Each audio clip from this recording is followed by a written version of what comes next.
Sejam bem-vindos a mais uma leitura diária. A passagem de hoje se encontra no livro de João, do capítulo 4 ao capítulo 6, Jesus e a mulher samaritana. Os fariseus ouviram dizer que Jesus estava ganhando mais discípulos e batizava mais pessoas do que João. De fato, não era Jesus quem batizava, e sim os seus discípulos. Quando Jesus ficou sabendo disso, saiu da Judéia e voltou para a Galiléia. No caminho, ele tinha de passar pela região da Samaria. Ele chegou a uma cidade da Samaria chamada Sicar, que ficava perto das terras que Jacó tinha dado ao seu filho José. Ali ficava o poço de Jacó.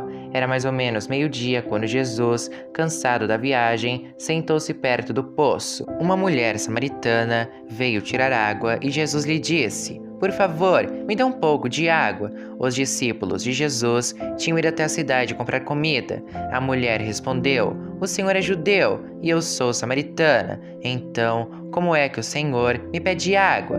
Ela disse isso porque os judeus não se dão com os samaritanos. Então Jesus disse: "Se você soubesse o que Deus pode dar e quem é que está lhe pedindo água, você pediria e ele lhe daria a água da vida." Ela respondeu: "O Senhor não tem balde para tirar água e o poço é fundo. Como é que vai conseguir essa água da vida?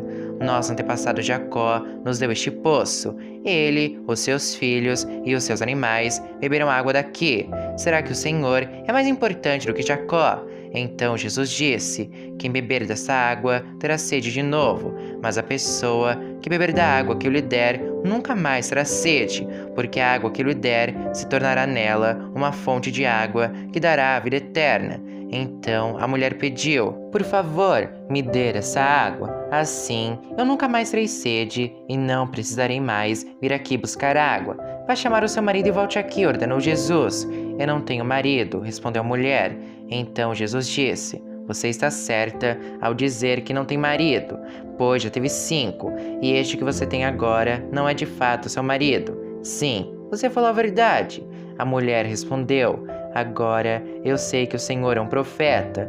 Os nossos antepassados adoravam a Deus neste monte, mas vocês, judeus, dizem que Jerusalém é o lugar onde devemos adorá-lo." Jesus disse: "Mulher, crê no que eu digo. Chegará o tempo em que ninguém vai adorar a Deus, nem neste monte, nem em Jerusalém. Vocês, samaritanos, não sabem o que adoram, mas nós sabemos o que adoramos, porque a salvação vem dos judeus.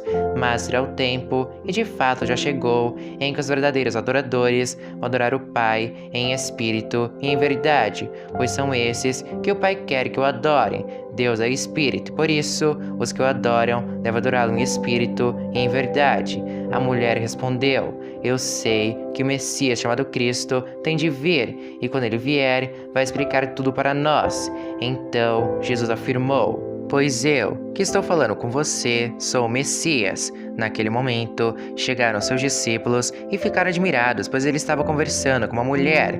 Mas nenhum deles perguntou à mulher o que ela queria, e também não perguntaram a Jesus por que motivo ele estava falando com ela. Em seguida, a mulher deixou ali o seu pote, voltou até a cidade e disse a todas as pessoas: "Venham ver o homem que disse tudo o que eu tenho feito. Será que ele é o Messias?" Muitas pessoas saíram da cidade e foram para o lugar onde Jesus estava. Enquanto isso, os discípulos pediam a Jesus: "Mestre, coma alguma coisa." Jesus respondeu: "Eu tenho para comer uma comida que vocês não conhecem."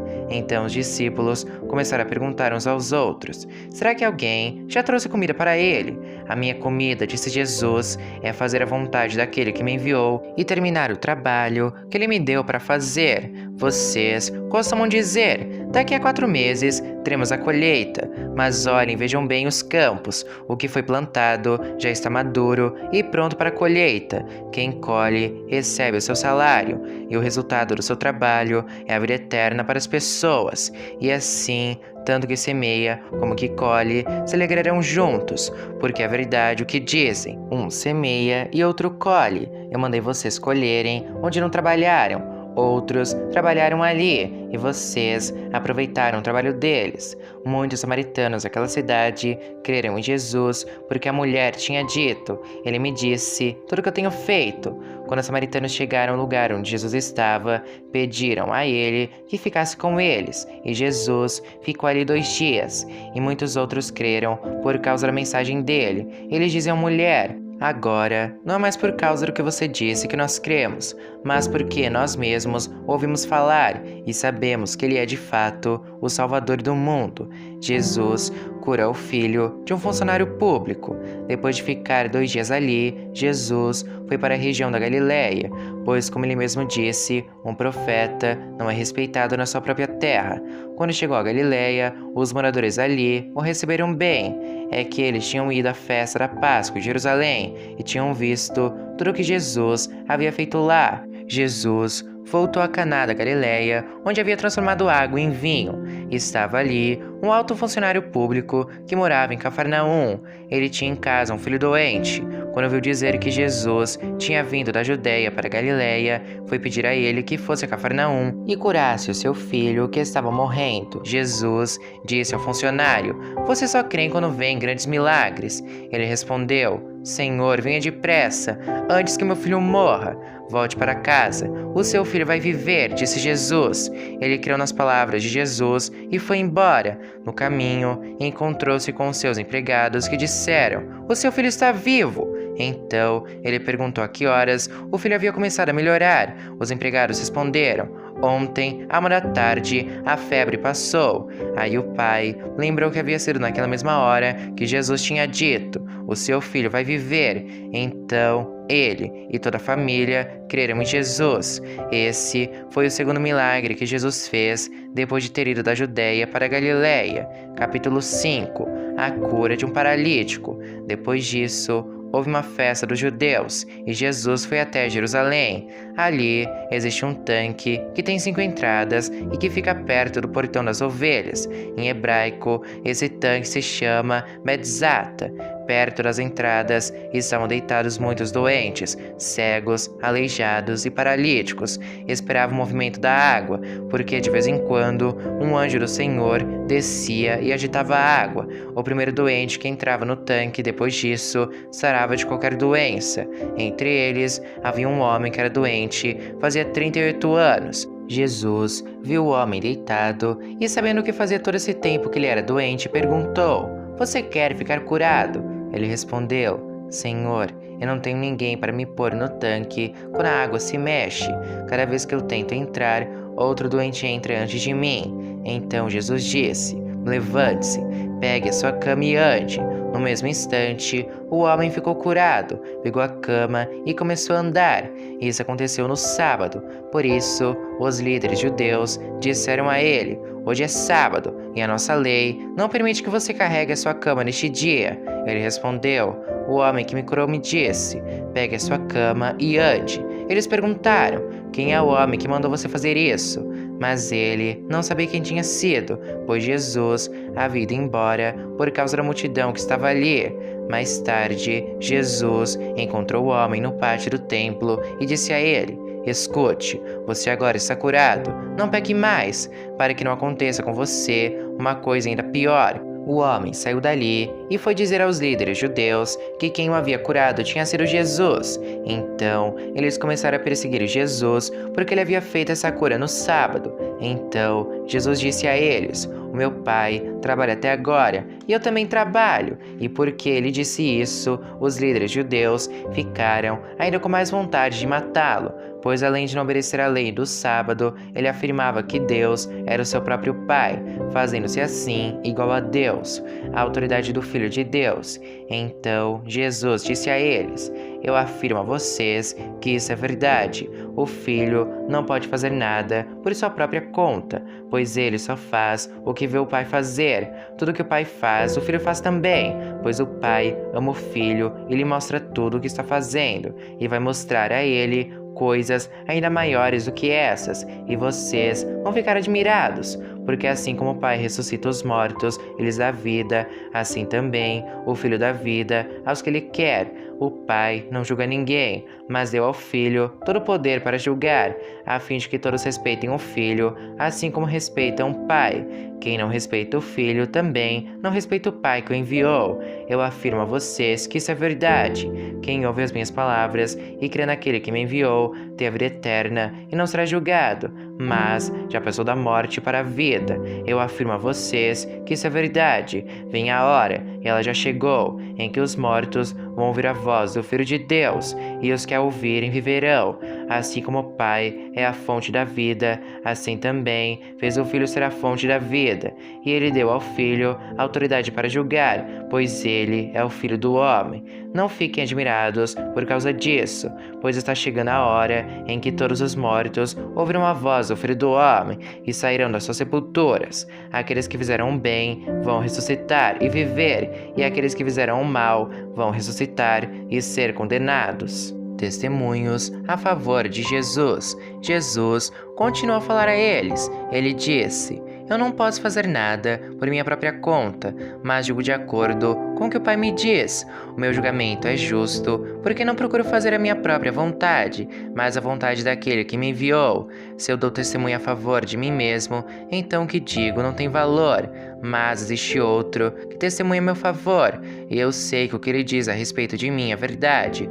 Vocês mandaram fazer perguntas a João, e o testemunho que ele deu é verdadeiro. Eu não preciso que ninguém dê testemunho a meu favor, mas digo essas coisas para que vocês sejam salvos. João era como uma lamparina que estava acesa e brilhava, e por algum tempo vocês se alegraram com a luz dele. Mas eu tenho um testemunho a meu favor ainda mais forte do que o que o João deu. São as coisas que eu faço, as quais o meu Pai me mandou fazer. Elas um testemunho a favor de mim e provam que o Pai me enviou. Também o Pai que me enviou testemunha a meu favor. Vocês nunca ouviram a voz dele, nem viram seu rosto. As palavras dele não estão no coração de vocês, porque vocês não creem naquele que ele enviou. Vocês estudam as Escrituras Sagradas porque pensam que vão encontrar nelas a vida eterna, e são elas mesmas que dão testemunho a meu favor. Mas vocês não querem vir para mim a fim de ter vida. Eu não procuro ser elogiado pelas pessoas. Quanto a vocês, eu os conheço e sei que não amam a Deus com sinceridade. Eu vim com a autoridade do meu Pai, e vocês não me recebem. Quando alguém vem com a sua própria autoridade, esse vocês recebem. Como é que vocês podem crer se aceitam ser elogiados pelos outros e não tentam conseguir os elogios que somente o único Deus pode dar? Não pensem que sou eu que vou acusá-los diante do Pai. Quem vai acusá-los é Moisés, que é aquele em quem vocês confiam. Se vocês acreditassem em Moisés, acreditariam também em mim, pois ele escreveu a meu respeito. Mas, se vocês não acreditam no que ele escreveu, como vão acreditar no que eu digo? Capítulo 6. Jesus alimenta uma multidão. Depois disso, Jesus atravessou o lago da Galileia, que também é chamado de Tiberíades. Uma grande multidão o seguia, porque eles tinham visto os milagres que Jesus tinha feito, curando os doentes. Ele subiu um monte e sentou-se ali com seus discípulos. A Páscoa, a festa principal dos judeus, estava perto. Jesus olhou em volta de si e viu que uma grande multidão estava chegando perto dele. Então disse a Filipe: Onde vamos comprar comida para toda esta gente? Ele sabia muito bem o que ia fazer, mas disse isso para ver qual seria a resposta de Filipe. Filipe respondeu assim: Para cada pessoa poder receber um pouco de pão, nós precisaríamos gastar mais de 200 moedas de prata. Então, um dos discípulos, André, irmão de Simão Pedro, disse: Está aqui um menino que tem 5 pães de cevada e 2 peixinhos.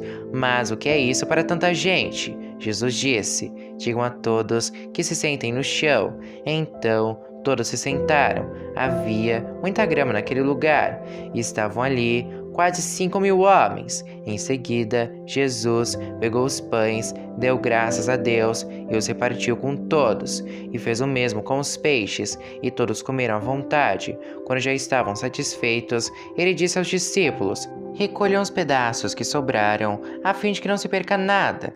Eles ajuntaram os pedaços e encheram 12 cestos com o que sobrou dos 5 pães. Os que viram esse milagre de Jesus disseram: De fato, este é o profeta que devia vir ao mundo. Jesus ficou sabendo que queriam levá-lo à força para o fazerem rei. Então voltou sozinho para o monte. Jesus anda em cima da água. De tardinha, os discípulos de Jesus desceram até o lago, subiram num barco e começaram a atravessar o lago na direção da cidade de Cafarnaum.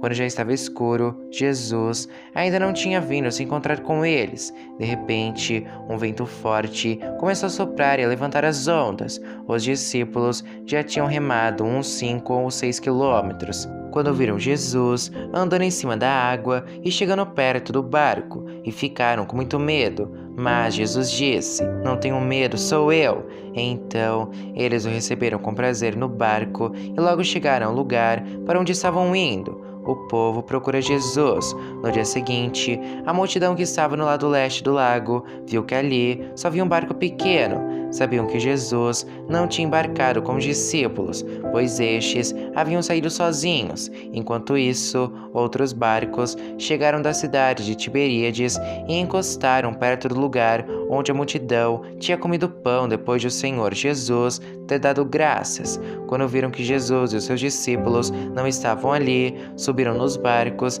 e saíram para Cafarnaum a fim de procurá-lo. Jesus, o pão da vida. A multidão encontrou Jesus no lado oeste do lago e perguntaram a ele: "Mestre, quando foi que o Senhor chegou aqui?" Jesus respondeu: "Eu afirmo a vocês que isso é verdade. Vocês estão me procurando porque comeram os pães e ficaram satisfeitos, e não porque entenderam os meus milagres. Não trabalhem a fim de conseguir a comida que se estraga, mas a fim de conseguir a comida que dura para a vida eterna. O Filho do Homem dará essa comida a vocês, porque Deus, o Pai, deu provas de que ele tem autoridade." "O que é que Deus quer que a gente faça?" perguntaram eles.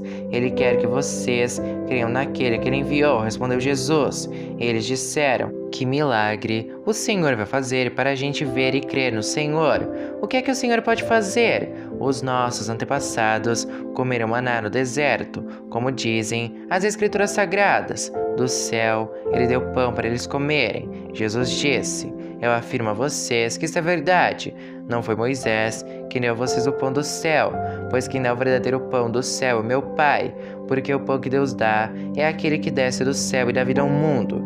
Queremos que o Senhor nos dê sempre desse pão", pediram eles. Jesus respondeu: "Eu sou o pão da vida. Quem vem a mim nunca mais terá fome, e quem crê em mim nunca mais terá sede. Mas eu já disse que vocês não creem em mim, embora estejam me vendo. Todos aqueles que o Pai me dá virão a mim, e de modo nenhum jogarei fora aqueles que vierem a mim, pois eu desci do céu para fazer a vontade daquele que me enviou, e não para fazer a minha própria vontade. E a vontade de quem me enviou é esta: que nenhum daqueles que o Pai me deu se perca, mas que eu ressuscite todos no último dia. Pois a vontade do meu Pai é que todos os que veem o Filho e creem nele tenham a vida eterna, e no último dia eu os ressuscitarei." Eles começaram a criticar Jesus porque ele tinha dito: "Eu sou o pão que desceu do céu." E diziam: "Este não é Jesus, filho de José? Por acaso nós não conhecemos o pai e a mãe dele? Como é que agora ele diz que desceu do céu?" Jesus respondeu: "Parem de resmungar contra mim. Só poderão vir a mim aqueles que forem trazidos pelo Pai que me enviou, e eu os ressuscitarei no último dia. Nos profetas está escrito: todos serão ensinados por Deus, e todos os que ouvem o Pai e aprendem com ele vêm a mim. Isso não quer dizer que alguém já tenha visto o Pai, a não ser aquele que vem de Deus. Ele já viu o Pai. Eu afirmo a vocês que isso é verdade. Quem crê tem a vida eterna. Eu sou o pão da vida. Os antepassados de vocês comeram maná no deserto, mas morreram. Aqui está o pão que desce do céu, e quem comer desse pão nunca morrerá. Eu sou o pão vivo que desceu do céu. Se alguém comer desse pão, viverá para sempre. E o pão que eu darei para que o mundo tenha vida é a minha carne." Aí eles começaram a discutir entre si e perguntavam: "Como é que este homem pode dar a sua própria carne para a gente comer?" Então Jesus disse: "Eu afirmo a vocês que isso é verdade. Se vocês não comerem a carne do Filho do Homem e não beberem o seu sangue, vocês não terão vida. Quem come minha carne e bebe meu sangue tem a vida eterna, e eu o ressuscitarei no último dia, pois a minha carne é a comida verdadeira, e meu sangue é a bebida verdadeira. Quem come minha carne e bebe meu sangue vive em mim, e eu vivo nele. O Pai que tem a vida foi quem me enviou, e por causa dele eu tenho a vida. Assim também, quem se alimenta de mim terá vida por minha causa. Este é o pão que desceu do céu. Não é como o pão que os antepassados de vocês comeram e mesmo assim morreram. Quem come deste pão viverá para sempre. Jesus disse isso quando estava ensinando na sinagoga de Cafarnaum as palavras de vida eterna. Muitos seguidores de Jesus ouviram isso e reclamaram: o que ele ensina é muito difícil. Quem pode aceitar esses ensinamentos? Não disseram nada a Jesus, mas ele sabia que eles estavam resmungando contra ele. Por isso perguntou: vocês querem me abandonar por causa disso? E o que aconteceria se vocês vissem o Filho do Homem subir para onde estava antes? O Espírito de Deus é quem dá a vida, mas o ser humano não pode fazer isso. As palavras que eu lhes disse são espírito e vida, mas mesmo assim, alguns de vocês não creem. Jesus disse isso porque já sabia desde o começo quem eram os que não iam crer nele e sabia também quem ia traí-lo. Jesus continuou: foi por esse motivo que eu disse a vocês que só pode vir a mim a pessoa que for trazida pelo Pai. Por causa disso, muitos seguidores de Jesus o abandonaram e não acompanhavam mais. Então ele perguntou aos 12 discípulos: será que vocês também querem ir embora? Simão Pedro respondeu: quem é que nós vamos seguir? O Senhor tem as palavras que dão vida eterna, e nós cremos e sabemos que o Senhor é o Santo que Deus enviou. Jesus disse: fui eu que escolhi todos vocês, os 12. No entanto, um de vocês é um diabo. Ele estava falando de Judas, filho de Simão Iscariotes, pois Judas, embora fosse um dos 12 discípulos, ia trair Jesus.